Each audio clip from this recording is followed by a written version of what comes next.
Hi everyone. So this is our Chaos to Calm workshop where I'm going to lead you through a few different practices to help you find some calm in the midst of the chaos we're all facing, in the midst of the uncertainty and a lot of the fear that is definitely in the air and energetically going around right now. There are serious things to be considering right now. We do face an actual crisis in our world, but that doesn't mean that we have to lose our marbles and that we have to completely freak out. In fact, I think that each of us can find internal resources so that we can have the ability to respond. We have a response ability. And so in this workshop, I'm going to guide us through a few different tools that you can really lean on to help you get out of either paralysis or out of kind of the fear or fight or flight state, and then also get into more grounded, rooted action so that you can take care of yourself and the people around you who you love, and your neighbors and your friends. So I want to start by just taking in a deep breath together. You can close your eyes, you can sigh it out. We're going to do a lot of breathing on this workshop. And I really want you to feel that breath in your lungs right now. That breath signals to you that you are alive. We are alive. We are breathing together. We are on this rock in the middle of the universe that's spinning around, this beautiful planet that sustains us, but that is also in peril. And we have an opportunity right now to really tap into what our role is in resolving this crisis, what our role is in taking care of ourselves first and foremost, so that we can take care of our planet.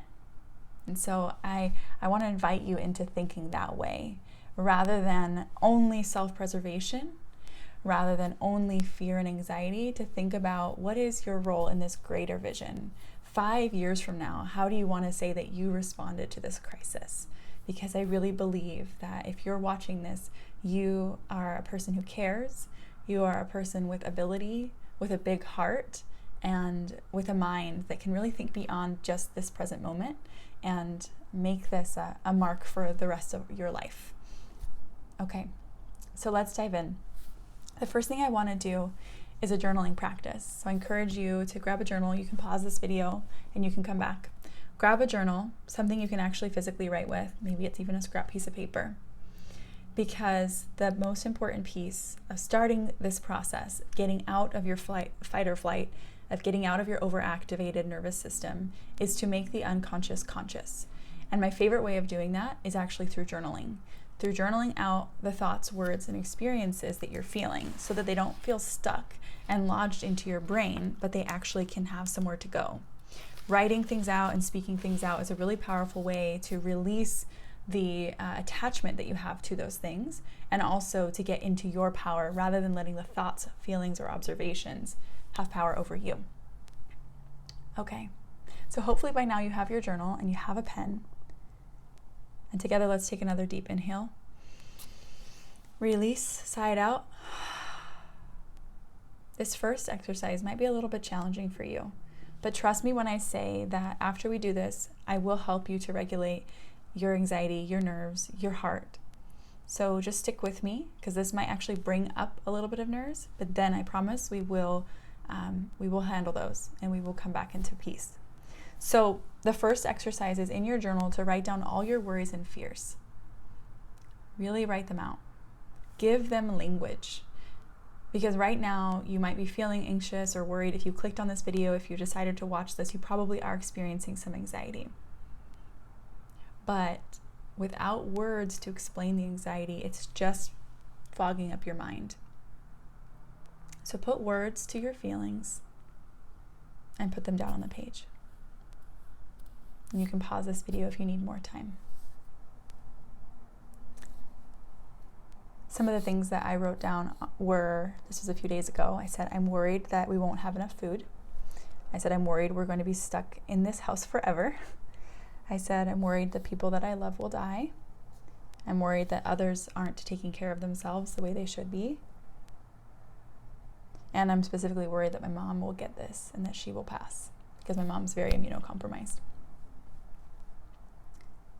So whatever your worries are, put them down. And those are valid. Those are valid fears. We never have to justify or explain away the things that we feel. We just get to be in the feeling. Because your feelings, your emotions, your anxiety, your experience in this is as valid as mine, as anyone else's. So write those down. And then what I want to do is really invite the inner child into the room with you. So wherever you are, just close your eyes. Imagine if you can see yourself as a child standing in front of you. That child is the one who has these fears. That child is the one who wants to be safe, be protected, be taken care of. So if you can invite that child and ask them if you can give them a hug. Invite them to come stand by you or sit in your lap. And as you do that, you can actually physically hug yourself right here and now. Self-touch is a really powerful way to regulate your nervous system, to combat the anxiety that you feel. Give yourself a hug. Squeeze really tight. And breathe in. And breathe out. You can stroke your arm. This love that you give yourself is a protective love. Think of it like a parent's love. The one who keeps you safe. And remind yourself that you are safe in this present moment. You are safe right here. Even say it out loud. I am safe. I am safe. I am held. I am held. I am loved. I am loved. Squeeze your arms. Hug yourself really tightly. And then you can open your eyes.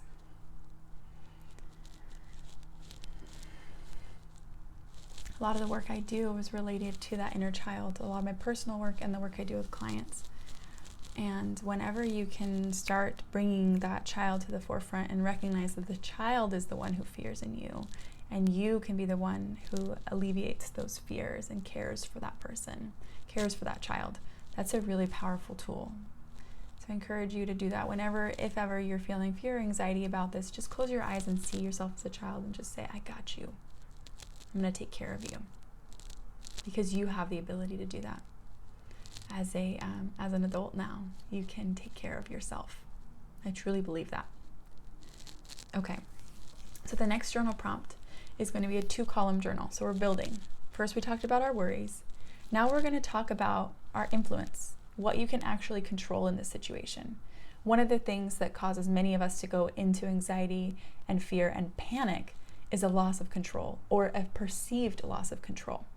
And so right now, with a lot of things that are going on in the news and the changes that are happening in our world and in our administrations and our countries that are making these decisions to protect us, right? But we are losing a sense of control. We are being asked to live differently in order for the betterment of all mankind. So what I want you to do is, in your journal, write a line down the center of the page.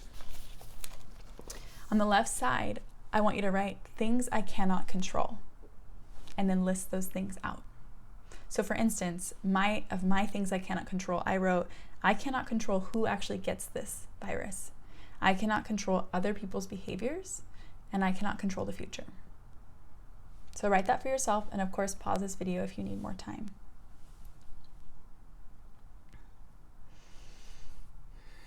And remember to breathe. Let's just get centered as we do this. Okay, so now I want you to go to the right side of that column and write things I can control. And write all the things that are actually within your control in this circumstance. So that can look like, I can control my mindset. I can control staying home. I can control getting the supplies that I need. you can control that. You can control that. I can control sending love to others. Rather than sending fear out into the world, I can send love energetically. I can close my eyes and just be like, I love you, world. I love you, friends. I love you, community. I love you. We get out of our own minds and into service and into caring for someone else. That's a huge way to help combat the anxiety. We're no longer thinking about ourselves for just a moment. Okay, and you can also control things like being kind to your roommate in this time. You can control things like, not snapping at your spouse or your children. You can try your best to control those things too. So I hope as you look at this can't control and can control, you start to realize like there are a few things on that can't control list, but there's also a lot of things on that can control list. And when you recognize what's in your sphere of influence to control, that's where you get your power back, is you can choose to focus on what you can control and surrender the things that you can't. Because we cannot play God. We can only do the best we can with the resources we have and the knowledge we have. So I trust, and I hope you trust, that you are doing the best you can. I trust that you are. We're all doing the best we can with the knowledge and resources we have. Okay? So now, like I said, this is going to stir up things at first, and then we're going to relax the body, and we're going to come into the calm. So right now, I'm feeling a little bit of tension in my belly, and I want to encourage you to locate anywhere in your body that you're feeling some tension, like a tightening, maybe your shoulders or your neck, your chest, wherever that is. Put your hands on that part of your body. I have my hands on my belly. And just imagine that your hands, your palms and your fingers radiate love and calm, and just radiate that towards that piece and just say, it's okay. You can relax. It's okay, you can relax.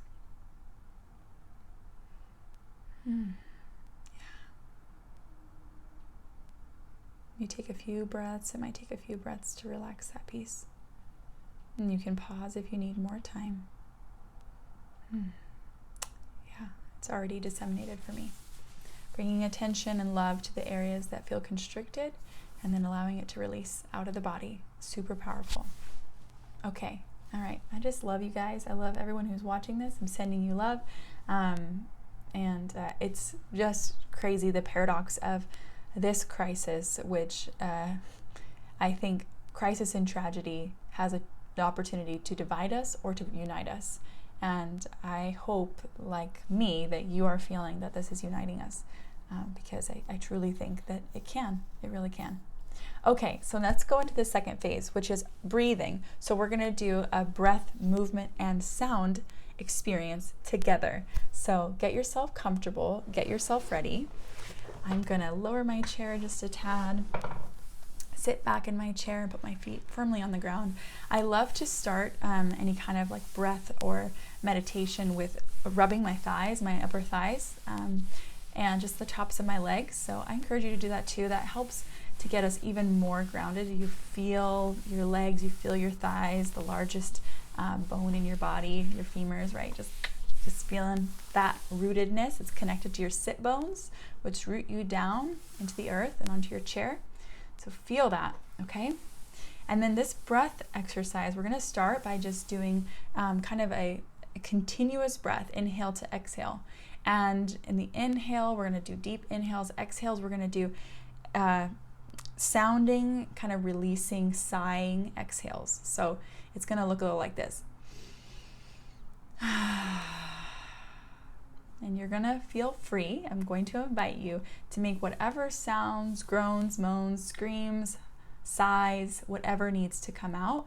Try not to withhold, because this is your opportunity to let your body speak. You no longer need words, you just need breath. And this will actually really, really help to regulate, bring you back into alignment, calm that racing heart that you might be feeling, and just actually balance out your body. The breath is an incredible tool to help bring balance and calm. So together, we'll just take one deep inhale and then sigh it out, and then we'll begin. Deep inhale, sigh it out. Okay, and begin to breathe in and out in a circular motion.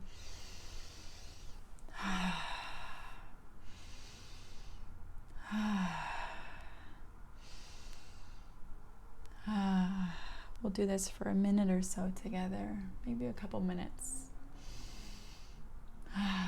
Try to make it consistent and continuous between the inhale and exhale. No breaks between them.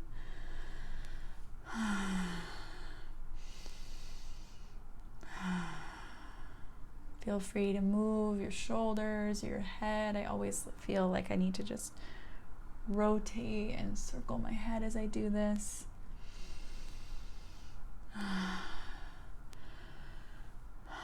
And you can even do an open mouth inhale. It doesn't all have to be through the nose. Whatever just oxidizes and brings oxygen into your lungs and into your body is fine.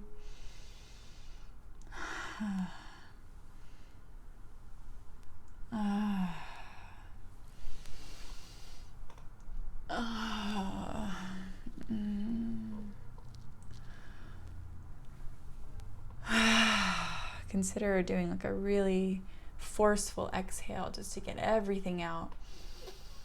Squeeze that lower abdomen. Push it all out. You might be creating a little bit of fire or heat within you. That's okay. When you create the heat, you cultivate the heat, and then you do a big open mouth exhale, you release the heat actually.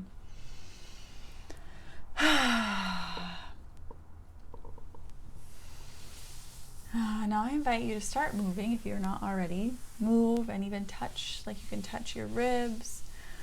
You can feel your belly.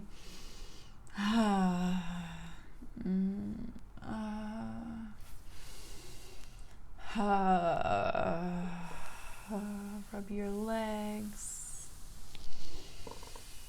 You can even do something called horse lips, where you breathe in and then you it's kind of silly. It just feels good to release. You relax your face and your lips and your cheeks when you do that. Maybe even do some circles with your shoulders, up and back, back and forward. Yeah.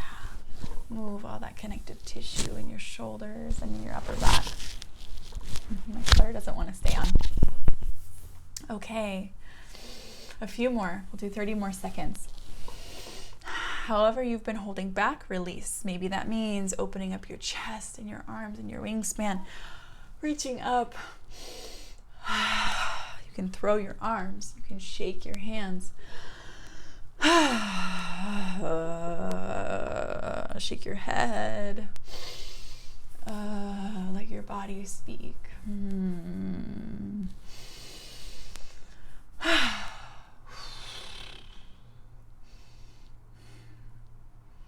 And now let your breath come to just a natural rhythm, maintaining the eyes closed. You might have to yawn like I just did.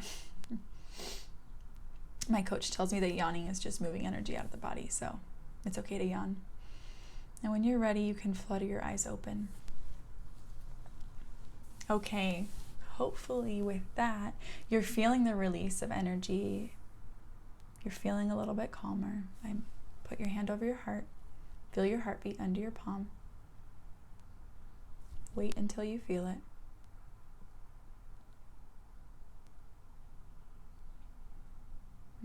Your heart is reminding you that you are alive.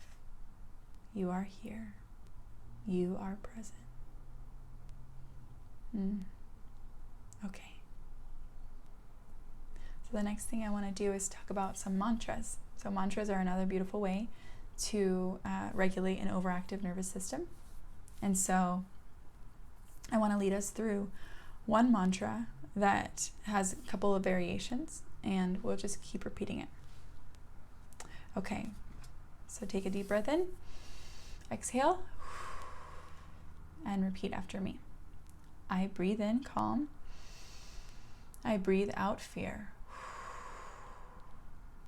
I breathe in calm. I breathe out fear. I breathe in love. I breathe out fear. I breathe in love. I breathe out fear.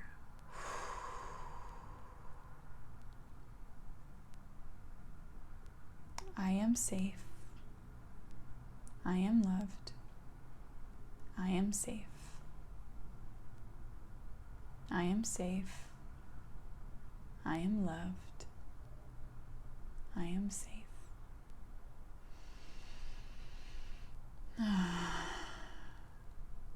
I am safe. I am loved. I am safe. Yes, you are. You can always return to these mantras if you need it. And use them however works for you. Whatever phrases you need. Repeat them out loud so your brain can hear them. So much more important than just saying it in your head. Repeat it out loud. Repeat it enough times until it starts to feel real. And you can even put your hand on your chest, hand on your belly. Close your eyes. Breathe as you speak them. Your words dictate your reality. So use your words to create the reality that you want. Okay? And then the last thing we'll do is just take a moment to be in gratitude.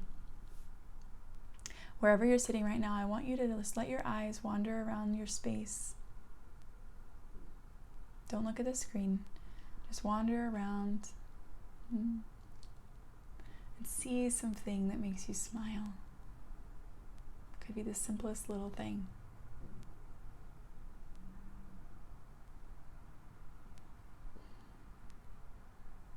Maybe it's the color of the wall, or a painting hanging in your room, or that cup of coffee that you let go cold.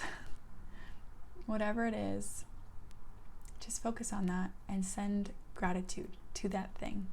Recognize you have beauty in your life. You have goodness in your life. You are supported. And I also want to encourage you to say out loud 3 things you're grateful for. So breathe in, deep breath in. For me, I'm grateful for my home. I'm grateful for my work. I'm grateful for my friends. And I'll give one more. I'm grateful for my body. That helps me to feel calm, even in the chaos. So what are your 3 things? Just let it be the first 3 things that come to your mind. They don't have to be incredibly profound. Just let them be. Gratitude is actually a rebellious act in the face of challenge. You may have heard the quote, "Joy is an act of rebellion." It is. It really is. So gratitude and holding on to the things that are beautiful, the things you do have in a time that feels like you're losing many other things. Holding on to that gratitude is your rebellious act. It's how you will stay strong and stay positive in light of everything that's going on. Okay? My husband reminded me the other day, the world is not actually ending. It might feel like it. It might feel like it because it's so different than what many of us have ever lived through. But the world is not ending. We will still be here. It's not burning down. There will be life after COVID-19 and after this coronavirus crisis. There will be life. And so we just have to be in this present moment, take it day by day, and have hope for the future, but not live there. Don't spend too much time projecting into this future reality of who knows what. Try to take it day by day and be present in this one moment. All we have is now. So ask yourself, what can I do to be fully present today? And then do that thing. What can I do to be fully present and respond to my circumstances from my presence today? I believe in you. I love you. I send you love and health and peace and support. And if you need anything, you know where to find me. You know where to find me wherever this video appeared in your life. I'm connected to it somehow. And I'm so grateful for you to spend about half an hour with me working through this. If this was helpful for you, if you are using these tools, I'd love to hear. And if there's anything else I can do to support you in this time or in the future, if you're watching this from the future, glad you made it there. We're all good, right? We're all still here. And I would love to just hear how you are and support you, connect with you. Thank you. Thank you, thank you, thank you. The light in me sees and honors and recognizes the light in you. I love you.